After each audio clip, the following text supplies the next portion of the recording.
사무엘하서 24장 말씀을 가지고 이 은혜와 긍휼에 대해서 함께 말씀을 나누어 보고자 합니다.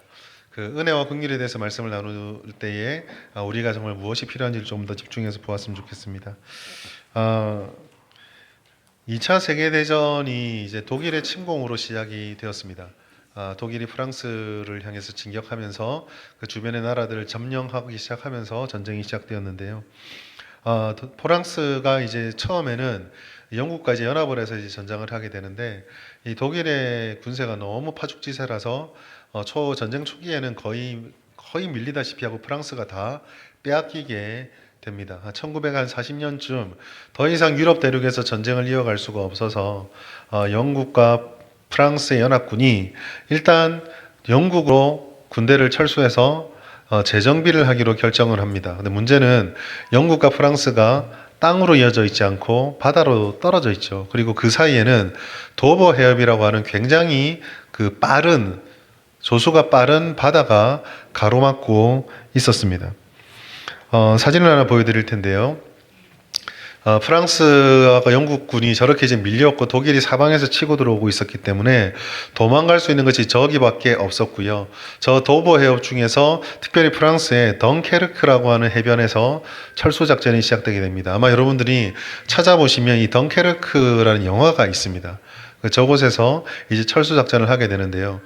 워낙 그 조수가 가파르고 그 해안가가 넓은 지역이 아니라서 큰 배가 들어올 수 있는 지역이 아닙니다.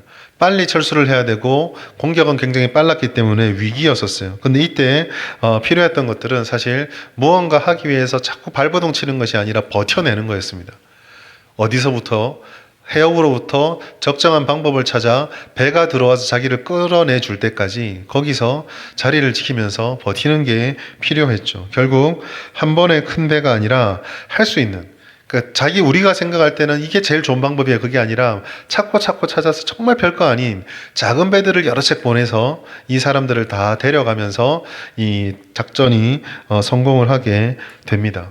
그러니까 버텨내는 것, 그리고 우리가 생각하는 것보다는 주어지는 것의 모든 것들을 맡기면서 거기에 순응해서 작전을 전개하는 것이 이 작전을 이겨내고 성공하게 만드는 열쇠가 됐던 거죠. 이런 겸손함과 주어진 상황에 최선을 다하는 모습과 다른 반대되는 사례도 있습니다. 1986년 아마 여러분이 기억하시는 사건 중에 하나인데 체르노빌 원전이 폭파했던 사건입니다. 이 사건의 자료들을 잘 살펴보시면은요, 그냥 여러 가지 불운한 일들이 겹쳐서 일어나는 사건이 아니라 인재라는 것을 확인하게 돼요.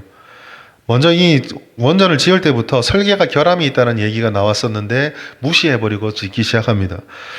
직원들은 충분히 훈련이 필요한데도 훈련되지 않은 채에 거기서 일을 하고 투입되게 되고, 원전이 이렇게 가동이 되면 이게 피해가 크니까 시험하고 진단하고 이런 것들 자주 하잖아요. 그 안전시험 과정에서 문제가 있다고 계속 지적이 되는데 무리한 판단과 절차 무시, 괜찮다, 우리가 통제 잘할 수 있다, 지금까지 괜찮았다, 뭐 이런 식으로 얘기를 하며 계속 그것들을 묵살하게 됩니다. 우리가 통제할 수 있다는 확신, 이 정도는 괜찮다는 자만, 원자력을 빨리 돌려야 되고 거기서 전기를 획득해야 된다는 여러 목적들, 욕심들, 이게 막 섞이면서 결국 최악의 재앙으로 우리가 보고 있는 최악의 재앙의 사건이 되어버리게 되죠. 위기 속에서 이처럼 위기의 신호를 잘못 판단하고 잘못된 확신을 가지게 되면 그것은 착각을 하게 되고 속게 되고 큰 대가를 치르는 재앙으로 찾아오게 되기도 합니다.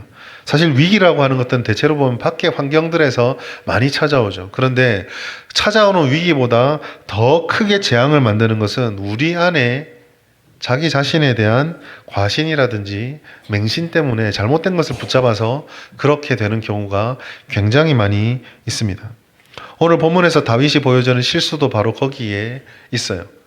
아무것도 가진 것이 없고 여기저기서 몰려다니기만 했던, 계속 궁지에 몰렸던 다윗이지만 하나님만을 붙잡고 있을 때는 승승장구했습니다. 골리앗도 이겼고 사울의 위협도 벗어났고 결국 마침내 왕이 되게 되었죠. 그러나 인생의 정점, 왕국이 안정되어지고 힘이 점점 강해져가고 나라도 부강해지자 다윗이 자기가 해야 되고 할 수 있는 것이 아니라 하지 말아야 될 것을 내가 할 수 있는 것이라고 착각하면서 일을 저지르게 됩니다. 오늘 본문은 그 일 이후에 있었던 주님 말씀인데 이 10절부터 17절까지 보았지만 1절부터 전체 흐름 속에서 주님이 주시는 교훈을 살펴볼 수가 있어요. 먼저 첫 번째로 다윗의 잘못된 판단, 그 잘못된 판단 속에서 볼 수 있는 자만과 인간적인 헛된 자랑, 저는 허세라고 표현을 했습니다. 그 허세들이 발견되어져요. 근데 중요한 것은요, 그 잘못된 이 모습들이 오늘 본문 10절의 말씀에서는 빨리 회개하고 돌이키는 장면으로 우리에게 보여진다라는 겁니다. 10절 보시면 다윗이 백성을 조사한 후에 이제 자기의 욕심대로 뭔가 일을 저지르는 것이 아니라 이게 잘못되었다는 것을 깨달아요. 그래서 마음에 자책하고 내가 죄를 범하였다라고 회개하고 심히 미련했다라고 후회하는 장면이 바로 이어집니다. 정책적으로 당연히 할 수 있다고 생각했지만 다윗의 입술을 통해서 이게 죄다라는 거, 잘못됐다라는 것을 하나님께서 보여주는 것이고 다윗도 이것이 죄였구나, 잘못된 것이구나라는 것을 깨달았다라는 거, 그걸 우리에게 보여주는 거죠.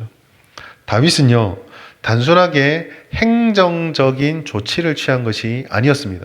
겉으로 볼 때는 모든 왕과 모든 정부와 왕국이 할 수 있는 일처럼 보였지만 사실은 다윗이 이렇게 하는 것 안에는 그 내면에는 자기가 무엇을 의지하고 싶은가, 무엇을 자랑하고 싶고 지금 무엇에 많은 관심이 모아져 있는가가 드러났다. 이걸 다윗도 깨달았고 하나님도 지적하시는 거예요. 여러분, 그 인구조사를 왜 할까요? 아마 여러분하고 몇 번 이야기를 나눴던 것 같은데 인구조사를 하는 이유는 크게 두 가지입니다. 하나는요, 군사력입니다. 내가 동원할 수 있는 군대가 얼마나 되는가. 지금하고 달리 그 사람을 중심으로 전쟁을 치르는 재래식 전투에서 군사력을 얼마나 보유하고 있느냐라는 것은 굉장히 중요한 힘이었습니다. 이걸 파악하려고 했던 거고요. 다른 하나는 이제는 세수와 노동력 확보를 위한 인구조사죠. 이들을 통해서 내가 예측할 수 있는 국가의 재산이 어느 정도인가, 이들을 동원하면 내가 어느 정도의 토목이나 건축이나 노동력을 확보할 수 있는가, 이런 것들을 알기 위해서 보통 인구조사를 합니다. 이게 사실은 다윗의 그 신앙적인 눈을 빼고 인간적으로 보면은 특별히 무리한 일을 한 거는 아니에요. 그런데 오늘 여기 현재 본문이 문제 삼고 있는 지점은 그와 같은 수치를 파악했다. 이게 중요한 것이 아니라 그 수치를 통해서 다윗이 하나님에게 얻어야 하는, 하나님에게 기대해야 되는 심리적 안정과 만족을 그 수치를 통해서 추구하려고 했다라는 데 있습니다. 나에게 이만큼이 있다, 이만큼 쌓여 있다, 이런 것들이 나를 흔들지 않도록 나를 지켜줄 것이다.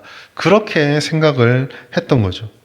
이것이 다윗의 그 전체 인생을 놓고 보았을 때 그가 지금까지 걸어왔던 길과는 전혀 달랐던 자만의 모습이었고, 하나님만 자랑하며 오직 여호와만을 자랑하겠다고 시편의 그 수많은 노래를 불렀던 다윗의 자랑과 전혀 다른 잘못된 자부심, 허세가 그 속에 들어가 있었던 거예요.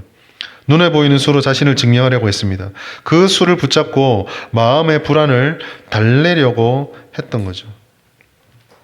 다행인 것은 하나님께서, 다윗의 좀 위대한 점이기도 하지만 하나님께서 이 일을 더 진척하기 전에 다윗 스스로도 그렇고 이게 잘못됐다라는 것을 깨달았다라는 거예요. 좀 여담이지만 죄를 안 짓는 게 제일 좋죠. 그런데 넘어지더라도 참 감사한 것은 성령께서 그 넘어지는 게 진행되는 과정을 깨닫게 해주시는 것도 은혜입니다. 끝까지 가서 어떤 결과가 딱 주어지고 나서 그걸 가지고 잘했다 못했다 판단하는 게 아니라 진행되던 과정 가운데서 이걸 하면 안 되는구나, 이게 내가 지금 잘못된 길을 들어섰구나 라고 깨닫는 다윗의 은혜가 여기에 있는 거죠. 다윗의 자책은 은혜의 시작입니다. 그럴지라도 오늘 우리가 다윗을 통해서 배우게 되는 것, 이 다윗의 모습이 다윗만의 문제가 아니라 우리도 가지고 있는 연약함이라는 것을 기억해야 한다라는 거죠. 당연하다고 생각하고 우리가 충분히 그렇게 할 수 있다고 생각하며 심지어 거기에 하나님의 영광과 교회의 이름과 가정에 대한 여러 가지 영적인 그 근거들과 영적인 그 이유들을 들고 그것을 가지고 하나님을 드러내고 하나님을 추구하는 것처럼 생각합니다. 그러나 정말 많은 경우 속을 들여다보면 에스겔이 지적했던 것처럼 나를 위한 금식, 나를 위한 경건, 나를 위한 수고인 경우가 많다라는 거죠. 스가랴 7장 5절 6절 말씀 보시면 스가랴는 이 부분을 분명히 지적합니다. 그 금식이 위하여 나를 위하여 금식이 나를 위하여 하는 거냐 나를 위하여 한 것이냐 너희를 위하여 먹고 너희를 위하여 마시는 것이 아니냐 이 배경이에요. 우리가 새벽에 이 스가랴 말씀 묵상하면서 잠깐 언급하고 지나갔는데요. 70년 동안 포로 생활을 했던 이스라엘이 다시 그 바벨론을 떠나서 바사구 제국을 떠나서 예루살렘으로 돌아왔습니다.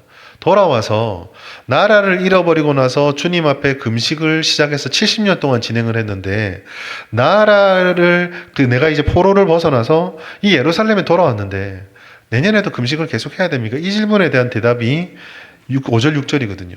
하나님이 뭘 말씀하세요? 너희들이 그 금식을 하면서 하나님의 율법을 어기고 주님의 뜻을 벗어났던 것을 회개하는 하나님을 중심의 금식을 안 했다라는 거예요. 나 바벨론 싫어요. 예루살렘 돌려보내주세요. 그 간절한 만큼 너희를 위한 금식만 했지. 내 자녀를 포로로 맡겨주고 이방 족속을 불러들여서 내 백성을 징계하셨던 하나님의 마음을 품고 금식한 적이 있냐고 물으시는 것이 7장 5절 6절의 말씀이에요. 바울은요 더 날카롭게 비판합니다. 디모데전서 6장 5절 말씀 우리 같이 한번 읽어볼까요? 시작. 마음이 부패해지고 진리를 잃어버려 경건을 이익의 방도로 생각하는 자들의 다툼이 일어나느니라. 하나님과의 관계의 핵심 은혜라고 할 수 있는 이 경건이요 이익의 방도로 수단이 돼버립니다. 여러분 이 바울의 말씀의 구조 속에서요 경건하면 할수록 어떤 일이 벌어질까요? 소위 말해 경건한 목적, 경건을 위한 동기, 경건을 위한 행동이라고 이 사도 바울이 말하는 이 문장 속에서 그렇게 경건을 추구하게 되면 그 경건을 추구하는 사람들이 하나님과 가까워지고 주님의 은혜가 나타나는 게 아니라 다투기 시작해요. 계속 다툰다는 겁니다. 하나님의 이름으로. 그래서 에스겔은요 이 부분을 뭐라고 말씀하냐면 에스겔서 33장의 쭉 내용을 보시면은요 마음은 말씀을 듣고 예배드리며 제사하나 마음은 이욕을 쫓고 있다라고 말해요. 입으로는 사랑을 나타내어도 마음으로는 이익을 따름이라. 입술은 신앙인데 마음의 방향은 욕심이 상태가 되는 거죠. 여러분 그러면은 경건의 모양을 계속 쫓아가기 때문에 경건함이 풍성해지는 것처럼 보이지만 결국은 이 인구조사와 같은 엉뚱한 형태로 폭발하게 되는 겁니다. 이상한 형태로 이게 표출되어져 나오기 시작하는 거예요. 설마 그럴까요? 여러분 다윗이 여기 빠졌습니다. 그 하나님의 은혜를 많이 받았던 다윗도 이 시험에서 빠져버리게 된 거예요. 하나님께서 이와 같은 부분을 얼마나 경계하시는지 이 다윗의 행위에 대한 하나님의 심판을 보시면 잘 알 수가 있습니다. 하나님께서는 다윗에게 세 가지 재앙 중에 하나를 선택하라고 해요. 세 가지 징계를 말씀합니다. 12절부터 13절까지 있는데요. 그 징계의 선택지는요, 사실 우연이 아닙니다. 하나님께서 다윗을 버려야 되니까 급한 대로 이것도 괜찮고, 저것도 괜찮고, 이것도 한번 해가지고 세 개 가지고 와서 선택해. 이게 아니에요. 하나님이 선택하신, 하나님이 내미신 징계의 세 가지는 다윗이 자랑하고 의지하려던 것을 그대로 징계로 바꾸십니다. 첫 번째, 기근. 7년 기근은 뭡니까? 부와 생산이라고 하는, 재산이라고 하는 것에 그 마음을 둘려 했던 다윗의 욕망을 꺾어버리는 거예요. 아무리 인구 숫자를 찾아내고 노동력을 확보해서 땅을 갈아도 하나님께서 기근을 주시면 답이 없는 거예요.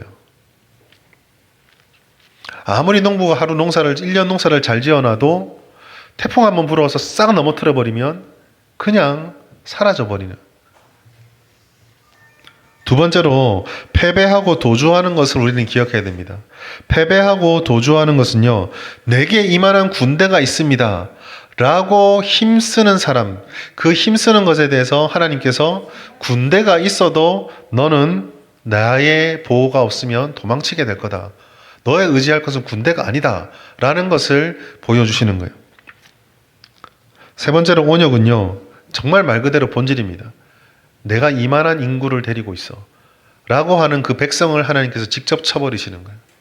여러분, 우리가요, 이 말씀을 보면서 하나님께서 다윗이 나중에 온역을 선택하잖아요.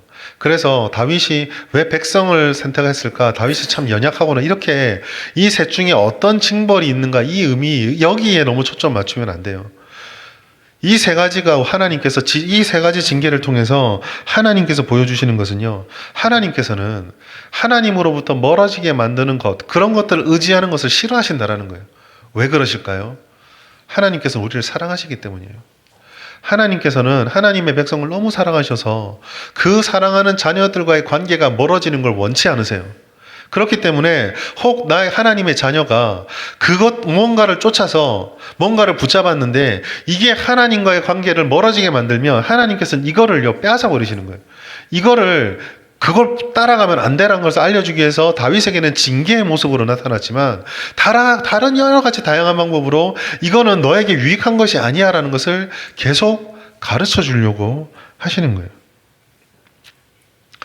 이게 다윗에게는 사람과 수치에 관련된 것이었지만 어떤 이에게는 재물일 수 있고요. 어떤 이에게는 명예일 수 있고 어떤 이에게는 권력일 수도 있고 어떤 이에게는 지적 욕구, 인정 욕구, 직분, 다양한 것들이 하나님과의 관계를 멀어지게 만들 때 이렇게 작동할 수가 있다라는 것입니다. 다윗이 곤경에 처해 있다라고 오늘 14절 보시면 내가 고통 중에 있다라고 말하는 것이 어떻게 보면 은혜일 수도 있어요. 이런 상황이 됨에도 불구하고 전혀 아무것도 깨닫지 못한 채 왜 내게만 그러시냐고 한다면 오히려 문제가 더 심각해지는 거죠.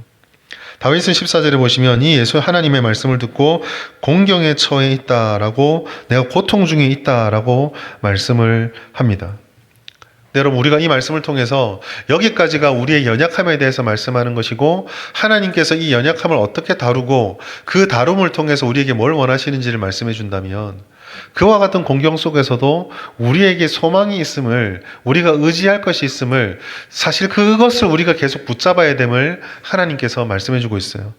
여러분, 다윗이 지금 굉장히 곤욕스럽잖아요. 7년 동안 기근이 쉽나요? 어렵죠. 힘든 일입니다. 7년 동안 기근이 생긴다는 게 어떤 걸까요? 우리는 지금 막 농사에 목매는 그런 시대는 아니기 때문에 여기 계신 분들, 우리 성도들도 몇몇 이제 여러 농사를 하시는 분이 있지만 대부분은 그렇지 않기 때문에 이렇게 적용을 해볼게요. 여러분, 지금 전쟁 터지고 나서 기름값이 막 올라가잖아요. 최고 가격제 시행해서 좀 떨어진다 하지만 계속 이 전쟁이 길어지면 수입되는 원유 가격 자체가 계속 올라가면 올라갈 건 뻔하지 않습니까? 여러분, 이게 7년 동안 올라간다 생각해 보십시오. 얼마나 버겁겠습니까? 아마 저 비슷한 여러분들 중에서 IMF 때를 기억하시는 분 계실 거예요. IMF 터졌을 때 하룻밤 사이에 환율이 2,000원까지 뛰고 기름값이 막 천정을 뚫고 올라간 적이 있거든요. 얼마나 곤혹스럽습니까? 얼마나 힘들었습니까? 그게 7년이 간다 생각해 보십시오. 다윗이 못 선택하죠. 자기가 군대에게 지는 거, 여러분 옛날 군대에서 지면은요, 도망가면 다행인데 왕은요, 제거 대상 1순위 아닙니까? 힘들죠. 선택 못하죠. 백성들이 죽는 것은요, 어떻게 선택합니까? 공고한 거죠. 그런데 다윗은요, 이 와중에도 우리가 어떻게 해야 되는지를 말씀합니다. 사무엘하 24장 14절 말씀, 우리 다시 한번 같이 읽어볼까요? 시작. 다윗이 가세게 이르되 내가 고통 중에 있도다 청하건대 여호와께서는 긍휼이 크시니 우리가 여호와의 손에 빠지고 내가 사람의 손에 빠지지 아니하기를 원하노라 하는지라. 아멘. 여러분, 오늘 말씀이 주는 교훈, 하나님께서 원하신 뜻이 바로 여기에 있습니다. 기근일지, 패배하는 것일지, 질병일지 다 힘들어요. 근데 다윗이 뭐라고 합니까? 여호와의 긍휼하심 대로 해주십시오 라고 말을 합니다. 다윗은 지금요, 기근이 쉬울까, 패주가 쉬울까, 온역이 쉬울까를 고민한 게 아니라 하나님의 성품은 어디에 있나, 하나님의 성품에 자기 자신을 맡기는 결단을 하는 겁니다. 내가 덜 아픈 길이 아니라 하나님의 손에 빠지는 선택을 해요. 그리고 그 선택의 결과 하나님께서는 여러분 다윗은 셋 중에 어느 것도 선택하지 않았습니다. 하나님께서 온역을 선택하셨어요. 왜 온역을 선택하셨을까요? 부도, 군사력도 결국은 백성이라고 하는 내가 가진 숫자에 대한 집착에서 온 거거든요. 그 숫자를 쳐버리신 거예요.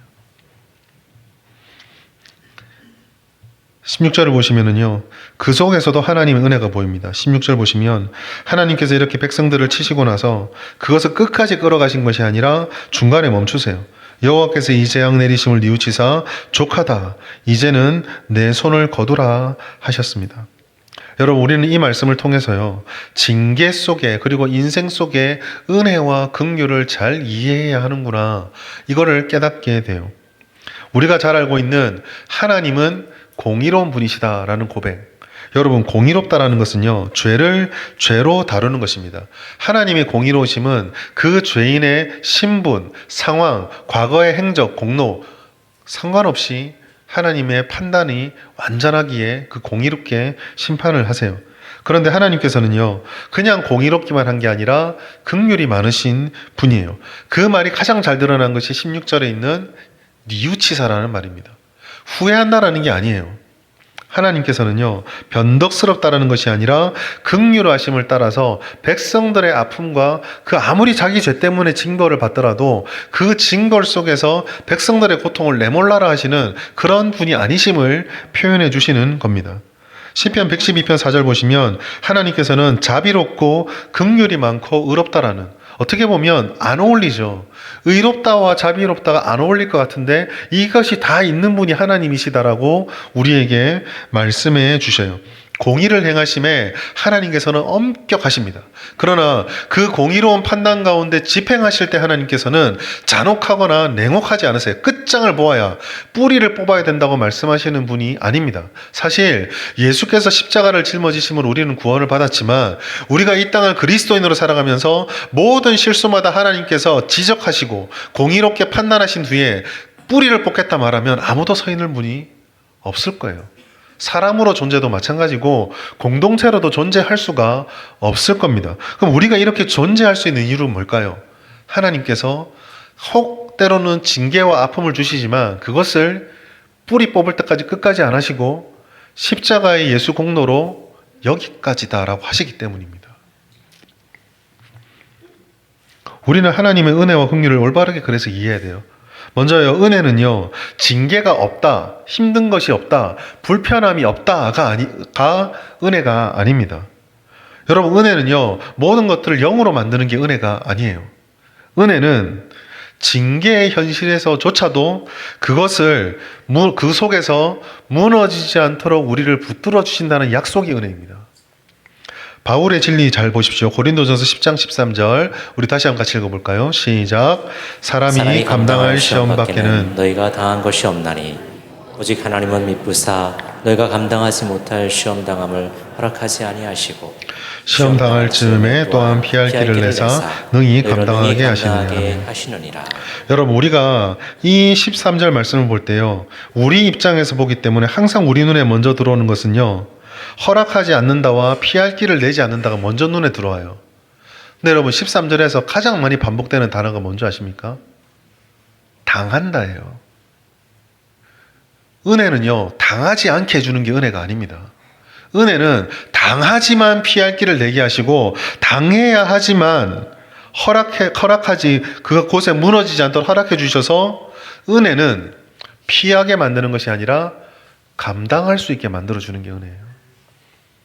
여러분, 우리가 죄를 지으면요, 하나님께 회개를 합니다.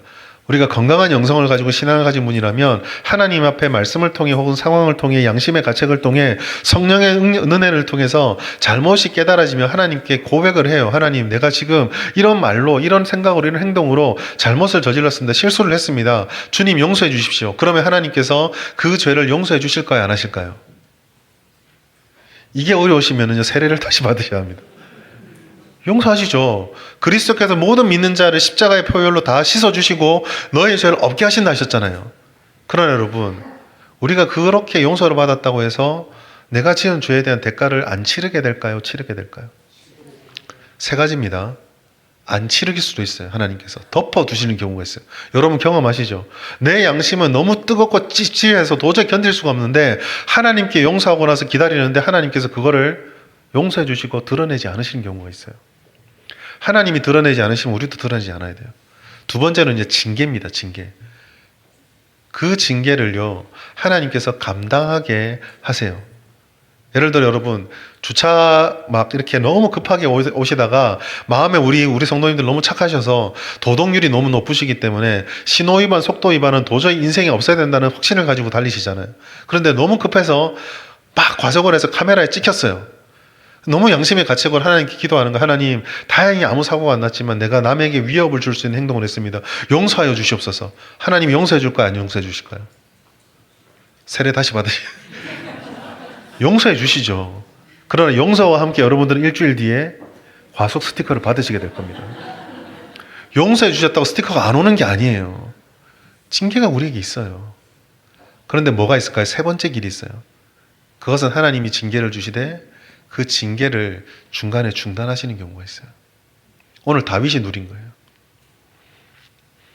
두 번째가 바로 여기 있습니다. 긍휼이 있어요. 긍휼은요, 하나님께서 끝까지 밀고 가지 않으시고 멈춰주시는 그 속에 발견되어집니다.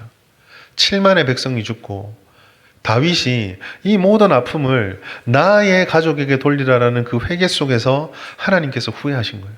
그 후회는요, 내가 실수했다가 아니라 우리를 너무 사랑하셔서 그 백성들의 아픔을 견뎌내지 못하시는 주님의 마음이 하나님의 그 완전한 주권을 따라서 멈춰버리시는 거예요. 우리에게도 그런 징계가 올 때가 있거든요. 때로 여러분이 살면서 경험해 보시면 하나님께서 내게 징계를 주시는 것이 납득이 될 때가 있어요. 간혹. 그래, 하나님 날 용서해 주시지만 내가 이거 책임져야지. 그런데 어느 순간 그 시절이요, 더 오래 갈 것 같았고 더 극심할 것 같았는데 중간에 딱 끊어질 때가 있어요. 하나님께서 여기까지 됐다. 이제 그만해도 된다. 내가 다 받아주겠다. 라고 하는 때가 있는 거죠. 이게 여러분이 우리가 누리게 되는 하나님의 긍휼이고 오늘 다윗이 누렸던 긍휼입니다. 여러분, 신앙생활은요, 이 하나님의 감당하게 해주시는 은혜와 우리를 사랑하셔서 멈춰주시는 이 긍휼 가운데 우리를 던질 때 여기저기 극단으로 치우치지 않고 아름답게 할 수 있습니다. 하나님은 사랑이라서 죄는 별거 아니다라는 가벼움에 빠지지 않을 수도 있고요. 너무 거기에 무게에 짓눌려서 나 이제 끝났다라고 하는 절망이 아니라 나의 연약함은 연약함대로 인정하며 하나님을 향한 소망을 품은 채 우리가 신앙생활을 할 수 있게 되는 것입니다. 한 문장을 표현하면 이렇게 표현할 수 있을 것 같아요. 죄는 크다. 그러나 하나님의 긍휼은 더 크다. 여러분, 오늘 말씀을 속에서 우리는 다윗의 실패로부터 시작을 했지만 오늘 말씀의 동착점은 이 오직 은혜와 긍휼을 의지할 수 있는 우리를 다시금 돌아보고 다시금 세우는 것으로 가기를 바랍니다. 두 가지를 힘써야 돼요. 그 은혜와 긍휼을 의지하는 삶을 살려면요, 첫 번째로 은혜를 가로막는 본성의 탐심, 이게 내 안에 있다는 것을 분별하시고 제어할 수 있도록 애쓰시고 성령의 능력을 구하셔야 합니다. 다윗은요, 숫자를 바라보았죠. 통계처럼 보이기도 하는데 이 다윗은요, 사실 숫자를 집착했지만 그 숫자 속에 보여지는 것은 탐심이에요. 탐심은 두 가지입니다. 하나는 더 가지겠다, 더 누리겠다라고 하는 소유에 대한 어떤 것이기도 하지만 다른 하나는요, 이런 것들을 갖추어 놓으면 내가 내 인생을 통제하고 수 있고 내가 내 자신의 삶을 보증할 수 있고 흔들리지 않게 할 수 있을 거라는 어떤 통제력의 욕심이기도 합니다. 그래서 탐심은요, 숫자 좋아해요. 탐심이 생기면요, 성과 좋아해요. 탐심이 생기면요, 그래서 비교도 좋아합니다. 성취와 획득, 소유를 좋아해요. 그런 비교 속에서 과시 내지는 통제 내지는 줄 세우기 이런 여러 가지들이 이어나게 되는 거죠. 무서운 것은요, 이 모든 것이 하나님의 뜻으로도 진행되어질 수가 있다라는 겁니다. 내가 뜻이라고 생각하면서. 다윗이, 저는 이것도 하나님의 어떤 위트라고 할까요? 다윗이 이렇게 잘못된 길을 갈 때요, 다윗에게 곧 충고를 해주는 사람이 누구였습니까? 요압이에요. 요압. 다윗의 신하 중에 제일 개망난이죠. 제가 좀 상상을 해봤습니다. 만약에 제가 다윗 왕이라면 요압이 이런 말 할 때 이렇게 생각했을 것 같아요. 네 신앙이나 제대로 살펴라. 네가 내한테 감히 이런 얘기를 하냐고. 내가 어련히 기도하고 했을까? 맨날 가가지고 야 너 얼마 전에 하나님 뜻 주셨는데 네 동생 죽였다고 해서 그 아브넬을 죽였잖아. 네가 뭐 무슨 누구에게 이런 얘기를 하냐고 할 수 있었을 것 같아요. 이 말을 뒤집으면은요. 어쩌면 다윗은 이 숫자를 세면서 하나님의 뜻과는 다른 길을 간다고 생각한 게 아니라 하나님이 내게 베풀어 준 것을 제대로 알고 감사하고 싶고 하나님이 내게 허락해 준 것을 잘 다스려 가고 싶다라는 하나님의 뜻으로 자기를 포장했을지도 몰라요. 우리도 비슷하지 않습니까? 때로는 재정을, 때로는 우리가 가지고 있는 여러 가지 수치를, 혹은 성취와 인정을, 심지어 교회에서도 사역이라는 이름으로 맺어지는 결과물들을 하나님의 은혜라고 말하면서 그거로 우리 교회의 존재감이나 우리 각자 개인의 영향력이나 우리 가치들을 확인하고 싶은 마음들이 생길 때가 있습니다. 그게 확인이 잘 안 되면 때로는 실망하기도 하고 때로는 분노하기도 하고 섭섭해하기도 하면서 서로 서먹해지기도 하죠. 그렇게 될 때요, 은혜가 흐려집니다. 그리고 마음이 조용히 하나님으로부터 점점 멀어지게 되죠. 여러분 스스로 가슴에 손을 얹고 한번 생각해 보십시오. 가장 은혜가 충만했을 때, 그래서 교회에서 뭘 하라 해도 그게 다 기뻤을 때, 누군가 알아주지 않고 설령 내가 그렇게 섬기는 것에 대해서 이런저런 말을 해도 다 기뻤을 때가 있었잖아요. 그런데 어느새 내 마음속에 은혜가 사라지면요, 그 한마디 한마디가 어찌 그렇게 가슴을 후벼 파는지, 그렇게 몰라주는 눈길 하나가 그 무관심이 어떻게 그렇게 섭섭한지, 달라진 거 아무것도 없거든요.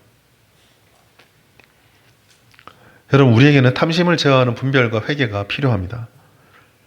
그리고 무엇보다 중요한 거, 하나님께서 그걸 깨닫게 해주실 때 우리는 마음에 찔릴 때 변명하지 말고 빠르게 회개해야 해요. 돌이켜야 하고 멈춰야 합니다. 여러분, 다윗과 사울의 가장 큰 차이가 여기에 있었어요. 여러분, 다윗과 우리가 사울을요, 우리 선입견을 가지고 바라보니까 사울은 나쁘고 다윗은 하나님 합하다 생각하는데, 했던 행동만 놓고 보면요, 사울은 다윗에 비해서는요 성인군자입니다. 여러분, 사울이 간음한 적 있나요? 사울이 살인교사한 적 있나요? 다윗은 둘 다 했거든요.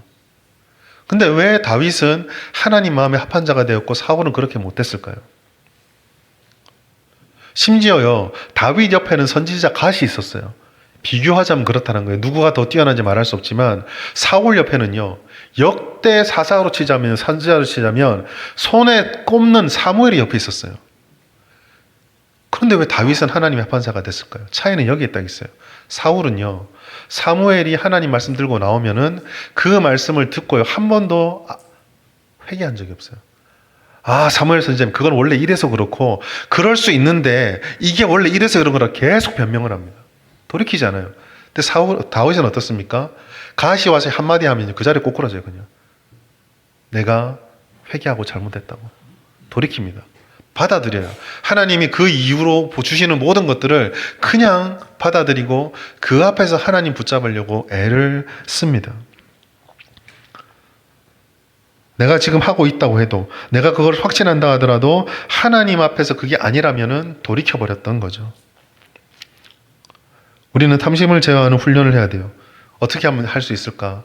여러분, 탐심을 제어하는 훈련은요, 당장 결론을 내려고 하거나 어떤 결과물을 만들려고 하거나 어떤 행동을 하려고 할 때 멈추는 데 있습니다. 멈출 때에 우리 가운데 찾아오는 은혜가 있거든요. 여러분, 이걸 잘 기억하십시오. 사탄도 영적인 존재고요, 하나님은 영이시잖아요. 기다린다고 하는 것을 생각해 보겠습니다. 한 영혼을 훼손하고 지키려고 싸울 때요, 하나님과 사탄 중에 누가 더 오래 참으실까요? 잘 참을까요? 하나님이겠죠. 멈춰 있으면요, 사단은요 오래 못 버팁니다. 자꾸 격동을 해요.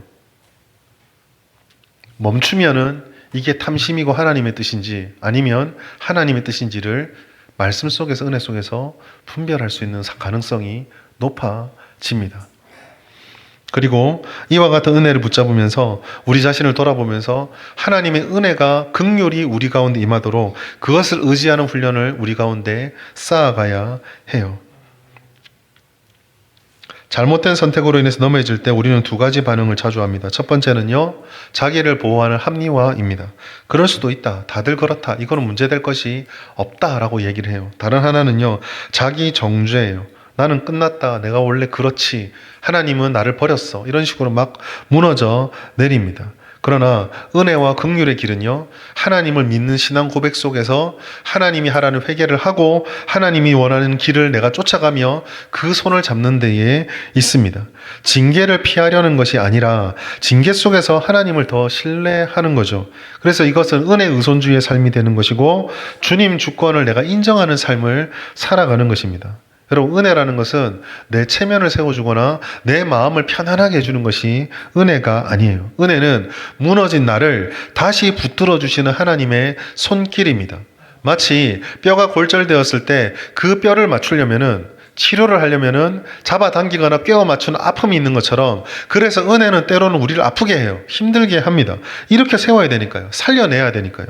그러나 그 은혜 가운데 있을 때 우리는 하나님을 믿는 믿음을 가지고 은혜를 기다리게 되면 즉각적으로 내 뜻과 바람이 이루어지는 조급함을 좀 내려놓고 개인적인 성취와 강박을 내려놓을 수 있게 돼요. 하나님이 하실 일이 있고 하나님이 우리를 버리지 않으시니까.